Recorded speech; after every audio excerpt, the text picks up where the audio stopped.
even other departments utilize outreach. I mean, we know that we have outreach dollars pretty much housed at each department.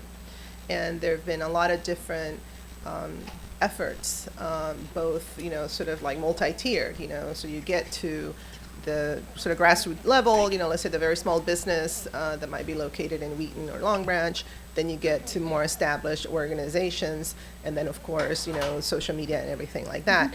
And so I think that looking at, those types of processes are also critical.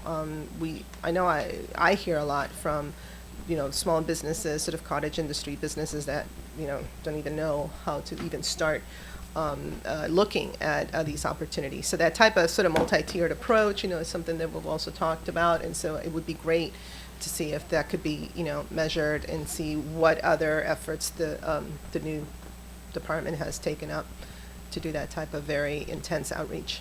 I want to make sure that we are very diligent and that we are thorough in how we work with the new director of procurement to begin to look at some structural changes that will then be institutionalized, right? So that hopefully we're not here again in 10 years or in 15 years, et cetera, having the same conversation, but that we are able to put in place some structural changes after having gathered the feedback from both task forces that will be long lasting. And so I know it's frustrating, but it does take a little bit of work, patient work, to do that, to do it right.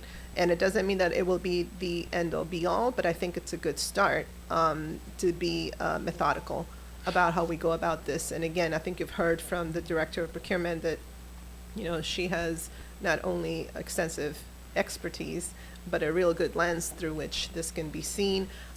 You're absolutely right. There is a discrepancy. I mean, it is very true that minorities are starting and establishing, small businesses at a very high rate. And so we need to obviously look at that through that lens and go forward.